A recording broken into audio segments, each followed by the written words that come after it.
Hello guys, good morning to all. My name is Shivam Tyagi. Welcome to Study Funda. So here is the complete newspaper analysis of 5th January 2021. Let's start the session. तो हमारी जो पहली news है वो Covid के ऊपर ही है। तो दो वैक्सीन है, बस आपको रोज़ मैं बता रहा हूँ, दो वैक्सीन का नाम याद रखेंगे। एक तो कोविडशील्ड एंड कोवैक्सीन। इससे ज़्यादा इसमें कुछ नहीं पूछा जाएगा। ये दो वैक्सीन अभी इंडिया में डीजीसीआई ने इनको परमिशन दे दी है। डीजीसीआई की फुल फॉर्म क्या है? Drug regulator controller general of India. तो आपको बस ये पता होना चाहिए। फिर जो एक न्यूज़ है वो ये है, अभी क्या हुआ है, जो लाइव स्टॉक जो होता है पशुपालन जैसे हम बोलते हैं, तो बहुत लोग ऐसे हैं जो केवल पशुपालन पे ही अपना लाइवलीहुड चलाते हैं। जैसे किसी के यहाँ गाय है, किसी के यहाँ भैंस है, तो बस वो दूध बेच के अपना घर परिवार चलाता है। तो ये पहले इस एक्ट में ये था कि अगर भी किसी को पता चलता है कि किसी ने अपने गाय भैंस या किसी भी एनिमल पे किसी प्रकार की क्रुएल्टी करी है, तो उसके जितने भी एनिमल हैं उसको कॉन्फेस्टिकेट कर दिया जाता था और उनको गौशाला में भेज दिया जाता था। तो अभी सुप्रीम कोर्ट ने मना कर दिया है कि ऐसे नहीं किया जाएगा। तो बस आपको जो इसमें याद रखना है वो कौन सा एक्ट है वो याद रखना है। उसका नाम prevention of cruelty to animals act. इस एक्ट ये कब बना था? तो 1960 में बना है, 1960 में बना है। और इसकी वजह से एक बोर्ड का गठन हुआ था जिसे हम बोलते हैं animal welfare board of India, AWBI। वो इसी एक्ट के थ्रू बना है। तो animal welfare board of India अगर पूछता है तो एक स्टैट्यूटरी बॉडी है। किस एक्ट के थ्रू बना है? तो prevention of cruelty to animals act के थ्रू बना है इन 1960।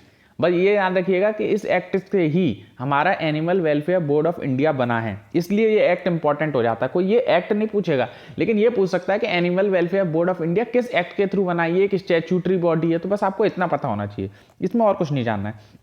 सो आगे बढ़ते हैं। हाँ, ये सेंट्रल विस्टा क्या है? तो विस्टा आप याद रखिएगा, सेंट्रल विस्टा जो है कंपनी का नाम है जो अब हमारा नया पार्लियामेंट बना रही है। तो बस अगर कहीं भी आपको पता चलता है कि विस्टा किससे रिलेटेड है तो यही हमारा नया पार्लियामेंट बना रही है। तो बस आपको इतना पता होना चाहिए और इसमें कुछ नहीं जानना है।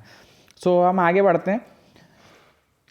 जो आपकी काम की न्यूज़ है बस वही मैं बताऊंगा। हाँ, ये वेरी वेरी वेरी इंपॉर्टेंट। अभी क्या हो रहा है कि track social media to check pangolin poaching. तो अभी उड़ीसा की जो डिपार्टमेंट है, फॉरेस्ट डिपार्टमेंट, उसने ये बोला गया है कि आप हमारी हेल्प करिए, जितने भी सोशल मीडिया प्लेटफॉर्म है वो हमारी हेल्प करिए, ताकि हम पोचिंग मतलब इसको मार देते हैं लोग। ये एक एनिमल है जिसका नाम है पेंगोलिन। ये वर्ल्ड में सबसे ज़्यादा ट्रेड होने वाला एनिमल है, इसी को सबसे ज़्यादा लोग मारते हैं। तो सबसे ज़्यादा पोचिंग एनिमल जिसको हम बोलते हैं, और IUCN की एक इंडेंजर्ड लिस्ट में आता है, एक्सटिंक्शन की कगार पे पहुंच चुका है। तो आप याद रखिएगा, पेंगोलिन ये सबसे ज़्यादा most poaching animal in the world है।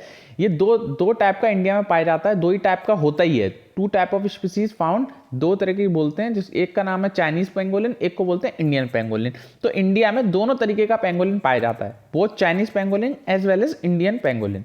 बस आपको याद रखना है, इसकी IUCN स्टेटस याद रखना है और कुछ नहीं याद रखना है। सो हम आगे बढ़ेंगे। जो काम की न्यूज़ है बस वही इतना मैं बताऊंगा। अब ये रोज FATF के बारे में आ रहा है। क्यों आ रहा है? क्योंकि अभी चाइना ने क्या करा है कि उनका आदमी था जाकी और रहमान लखवी, तो अभी FATF की मीटिंग होने वाली है, उससे पहले उन्होंने उसे अरेस्ट कर लिया ताकि वो ग्रे लिस्ट से बाहर आ सकें। तो आपको पता होना चाहिए उस FATF के बारे में। तो FATF बना कैसे है? तो 1987 में बना है। किसने बनाया था? तो G7 कंट्रीज ने बनाया था। बस आपको इतना पता होना चाहिए। क्या काम करता है? तो कॉम्बैट मनी लॉन्ड्रिंग। एक तो मनी लॉन्ड्रिंग को देखता है, मनी लॉन्ड्रिंग मतलब पैसा जो गलत तरीके से आया जाता है, और टेररिज्म। तो दो काम देखता है, एक तो टेररिज्म के मामले, एक मनी लॉन्ड्रिंग के मामले। FATF की फुल फॉर्म क्या होती है? तो फाइनेंशियल एक्शन टास्क फोर्स। किसने बनाया था? तो G7 कंट्रीज ने बनाया था। कोई पूछता है कि पाकिस्तान किस लिस्ट में? तो पाकिस्तान तो है ग्रे लिस्ट में। फिर एक इसकी ब्लैक लिस्ट भी होती है। तो वो ये भी पूछ सकता है कि नो कंट्रीज इन इंडिया या in world are in black list. तो ये बात स्टेटमेंट गलत हो जाएगा, क्योंकि दो कंट्रीज ऐसी हैं जो अभी भी हमारी ब्लैक लिस्ट में हैं। कौन कौन सी हैं? एक तो ईरान, एक क्या कहते हैं हमारी नॉर्थ कोरिया। ये दो कंट्रीज ऐसी हैं जो अभी ब्लैक लिस्ट में। पाकिस्तान अभी ब्लैक लिस्ट में नहीं आया, पाकिस्तान जो ग्रे लिस्ट में है। अगर कोई कंट्रीज ब्लैक लिस्ट में आ जाती है तो उससे क्या होता है? उससे कोई भी और जितनी ऑर्गेनाइजेशन है वो उसे फंड नहीं देती। जैसे अगर मान के चलिए कल पाकिस्तान हमारा ब्लैक लिस्ट में आ जाता है, तो जैसे वर्ल्ड बैंक हुई या IMF हुआ, तो कोई उसे फंड देने के लिए रेडी नहीं होगा। तो इसलिए FATF की अपनी इंपॉर्टेंस है। तो आपको बस ये पता होना चाहिए FATF के बारे में थोड़ा सा। फिर आगे बढ़ते हैं। फिर हाँ, ये इसमें अर्बन एम्प्लॉयमेंट की बात हुई है एडिटोरियल में। वैसे एडिटोरियल इतना ज़्यादा डिस्कस नहीं करूँगा, क्योंकि आपके एग्जाम पॉइंट ऑफ व्यू से जो इंपॉर्टेंट होता है बस उतना ही मैं बताऊँगा। तो इसमें केवल बात हो रही है गिग वर्कर्स के बारे में। तो एक बार मैंने क्या कहते हैं सिविल सर्विस एग्जाम में 2017 या 18 में डायरेक्ट पूछा गया था व्हाट इज गिग वर्कर्स। तो गिग वर्कर्स कौन होते हैं? तो गिग वर्कर्स उन्हें बोलते हैं जो कॉन्ट्रैक्ट लेबर होती है। जैसे मान के चलिए जोमेटो और स्विगी वाले लोग जो डिलीवर बॉय करते हैं, तो उनको कोई और चीज़ें नहीं मिल रही हैं, कोई कॉन्ट्रैक्ट नहीं है उनका फॉर्मल, बस वो तो ऐसे ही अपने एक इधर से इधर जा रहे हैं, प्लेटफॉर्म कॉन्ट्रैक्ट वर्कर्स जैसे उन्हें बोलते हैं। तो आपको बस ये पता होना चाहिए गिग वर्कर्स कौन होते हैं, जिनका कोई कॉन्ट्रैक्ट नहीं बनाया जाता है या जिनको कोई सुविधा नहीं मिलती है, उनको हम बोलते हैं गिग वर्कर्स, जो केवल कॉन्ट्रैक्ट बेसिस पर काम करते हैं कि हमने बस 2 दिन के लिए इन्हें बुलाया फिर इनका काम खत्म हो गया, तो उसे बोलते हैं हम गिग वर्कर्स। तो बस इसमें ये, और एक और इसमें उसका ऐप का नाम जिक्र हुआ है, पीएम स्ट्रीट वेंडर आत्मनिर्भर स्वनिधि आत्मनिर्भर स्कीम। तो आज इसके बारे में, ये तो स्वनिधि वाली स्कीम है, पीएम स्वनिधि स्कीम, ये अभी कोविड के टाइम पे चलाई गई थी। किसके लिए थी पीएम स्वनिधि स्कीम? ये स्ट्रीट वेंडर्स के लिए थी, जो रेडी वाले होते हैं उनके लिए थी। इसमें क्या बोला गया था कि हम 10,000 रुपए तक का लोन देंगे कोलेट्रल, जो रेडी वाले हैं उनको हम 10,000 रुपए तक का लोन देंगे। तो बस आपको ये याद होना चाहिए पीएम स्वनिधि स्कीम किससे रिलेटेड है। फिर आगे बढ़ते हैं, ये हमारे किसी काम का नहीं है। हाँ, ये इंपॉर्टेंट है, अभी केरला में बर्ड फ्लू फैल गया। तो कौन से टाइप का बर्ड फ्लू होता है, आपको बस नाम याद रखना है। तो इन्फ्लुएंजा टाइप ए वायरस जो बर्ड फ्लू होता है, इन्फ्लुएंजा टाइप ए में 2 सब टाइप होते हैं, एक होता है HA, एक होता है NA। तो आपको इतना ही पता होना चाहिए, हेमा बोलते हैं HA को और न्यूरा माइंडेस बोलते हैं NA को। जब ये दोनों मिल जाते हैं उससे बहुत तगड़ा वायरस बनता है। जैसे आपने सुना होगा H1N1 वायरस, H5N7 वायरस। तो ये क्या होता है, जैसे मान के चलिए एक H7N2 वायरस है, इसका क्या मतलब है? इसका मतलब है इसमें 7 तो हेमाग्लूटिन होंगे जो ऊपर वाले H हैं और 2 होंगे न्यूरामाइंडेस। जब ये दोनों मिल जाएंगे तो एक खतरनाक वायरस बन जाता है। ये दोनों मिलके ही वायरस बनाते हैं। जैसे एक नीचे आप पढ़िए H5N1 वायरस है, तो H5N1 का मतलब क्या होगा कि इसमें 5 तो हेमाग्लूटिन हो गए और एक न्यूरामाइंडेस हो गया। तो बस आपको याद रखना है कि टाइप ए इन्फ्लुएंजा वायरस किससे रिलेटेड है, तो बर्ड फ्लू से रिलेटेड है। इसके 2 सब टाइप होते हैं, एक H वाला होता है, एक N वाला होता है। H और N मिलेंगे तो एक खतरनाक वायरस का निर्माण होता है। बस आपको इतना जानना है, इससे ज्यादा आपको जानने की कोई जरूरत नहीं है डिटेल। तो हम आगे बढ़ते हैं, जो भी न्यूज़ आएगी मैं शॉर्ट कवर कर रहा हूँ, इसीलिए हाँ। अब जैसे एक थोड़ा ये मैं बता देता हूँ आपको बजट सेशन के बारे में। अभी हमारा बजट सेशन शुरू होने वाला है, क्योंकि हमारा जनवरी शुरू हो गया, मार्च में हमारा बजट आने लगेगा। तो कोई भी शुरू होता है तो सबसे पहले इसमें क्वेश्चन आवर का जिक्र हुआ है। जब भी हमारा पार्लियामेंट की सिटिंग होती है तो सबसे पहले कोई पूछता है कौन सा आवर लगता है, तो क्वेश्चन आवर लगता है। क्वेश्चन आवर, उसके बाद 0 आवर। तो ये कहीं लिखा हुआ है 0 आवर या क्वेश्चन आवर के बारे में किसी डॉक्यूमेंट में? तो नहीं, ऐसा कहीं नहीं लिखा हुआ है। एक क्वेश्चन तो ये बनता है। दूसरा, क्वेश्चन आवर में कैसे कैसे क्वेश्चन डिस्कस किए जाते हैं? तो 2 तरह के क्वेश्चन होते हैं, एक तो स्टेयर्ड क्वेश्चन होते हैं, एक अनस्टेयर्ड क्वेश्चन होते हैं। तो स्टेयर्ड क्वेश्चन कौन से होते हैं? जिन्हें हम ओरली आंसर करते हैं, एकदम ओरल बता देते हैं। और अनस्टेयर्ड कौन से होते हैं? जिनको हम रिटन फॉर्मेट में आंसर देते हैं। तो 2 तरीके के क्वेश्चन होते हैं क्वेश्चन आवर में। कोई भी पार्लियामेंट शुरू होगा तो सबसे पहले उसमें क्वेश्चन आवर होता है, उसके बाद 0 आवर होता है। इसके बारे में किसी भी डॉक्यूमेंट में कहीं जिक्र नहीं है, ये एक ऐसी कन्वेंशन के रूप में चला आ रहा है। तो आपको बस इतना पता होना चाहिए। तो अभी शुरू होने वाला हमारा नया बजट सेशन। तो हम आगे बढ़ते हैं, ये हमारे किसी काम का नहीं है। कोवैक्सीन हमारी रेडी हो गई है। हाँ, अभी देखिए, अब ये यूएनएससी के बारे में जिक्र है। तो यूएनएससी की फुल फॉर्म याद रखेंगे, United nation security council. India आपको पता है इसका मेंबर बन गया है। तो मेंबर बन गया 2021-22 के लिए। तो आपको पता होना चाहिए यूएनएससी में कितने मेंबर होते हैं। तो यूएनएससी में टोटल 15 मेंबर्स होते हैं, 15 मेंबर होते हैं, जिसमें से 5 परमानेंट होते हैं और 10 नॉन परमानेंट होते हैं। तो इंडिया भी चेयर करेगा इस साल। जो 10 नॉन परमानेंट मेंबर्स हैं उसमें से एक इंडिया भी होगा।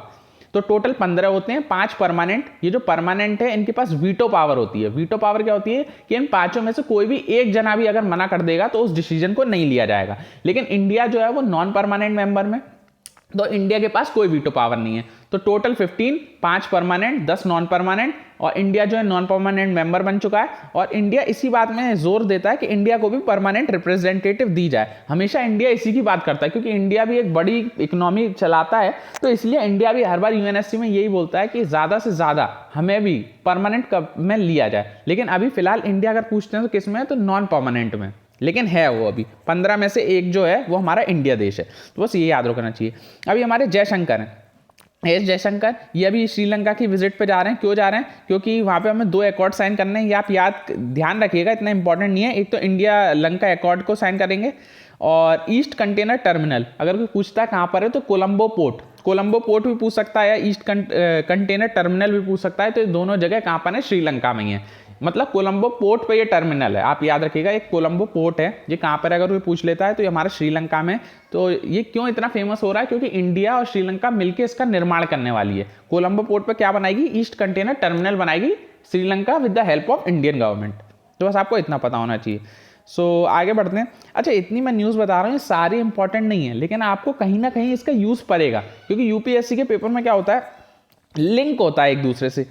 लिंक का ही सारा खेल है इसमें, और आगे ये हमारे किसी काम का नहीं। हाँ, एक बस ये इंपॉर्टेंट है कि वियतनाम जो है the world third biggest exporter of rice है। तो आज का क्वेश्चन ये भी है कि फर्स्ट नंबर पे कौन आता है एक्सपोर्टर ऑफ राइस में। वियतनाम तो जैसे तीसरे नंबर पे है। तो अभी क्या हुआ है कि वियतनाम में बहुत ज़्यादा महंगाई हो गई है, तो वियतनाम ऐसा पहली बार हुआ है बहुत सालों में कि वो इंडिया से इम्पोर्ट कर रहा है ग्रेन्स को।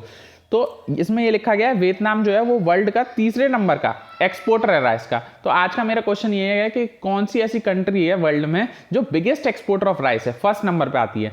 एक चीज मैं और बता दूं कि इंडिया जो है वो बिगेस्ट एक्सपोर्टर है ग्रेन्स का। अगर कोई पूछता है who is the biggest exporter of grains, grains क्या होता है, अनाज, टोटल अनाज को मिला के, तो इंडिया है बिगेस्ट एक्सपोर्टर। लेकिन राइस का कौन है वो आज आप मेरे को कमेंट सेक्शन में बताएंगे। और यार फिर वही बात कि आप लोग आंसर क्यों नहीं देते हैं कमेंट सेक्शन में। कोई भी दिक्कत है आप सीधे कमेंट सेक्शन में बताइए कि सर हमें ये दिक्कत है। आता नहीं है तो भी लिखिए कि सर नहीं आता है, और आता है तो प्लीज उसका आंसर दीजिए। तो मैं ईजी सवाल पूछ रहा हूँ, और ऐसा नहीं है केवल CAPF के लिए, for any exam, CAPF, CDS, FCAT या कोई भी आप स्टेट PSC देते हैं, सब में ये सवाल निकल के आता है एक्सपोर्टर से रिलेटेड कि कौन सा बिगेस्ट एक्सपोर्टर है, कौन सा इंपोर्टर ज़्यादा है। तो ये तो आपको पता होना ही चाहिए। तो हम आगे बढ़ते हैं। I think all news are completed. तो आज बस इतना ही था। तो I hope you like my lecture. Please like, share and subscribe. कोई भी दिक्कत है आप कमेंट सेक्शन में बताइए, और ये जो नया पैटर्न हम फॉलो कर रहे हैं इसके बारे में कुछ आइडिया दीजिएगा कि आपको पसंद आ रहा है कि नहीं आ रहा है। तो आप कमेंट सेक्शन में बताएंगे तभी मुझे पता चलेगा, ऐसे पता ही नहीं चलेगा कि आप ये इसको सही मानते हैं या नहीं, या आप चाहते हैं कि मैं प्रीवियस पैटर्न पर ही चला जाऊँ। तो आप इसके बारे में मेरे को डिटेल आंसर दीजिएगा। प्लीज़ आंसर जरूर दिया करिए। जितने लोग देख रहे हैं वो इसे एक लाइक, एक शेयर करेंगे। So thank you guys, take care, bye bye.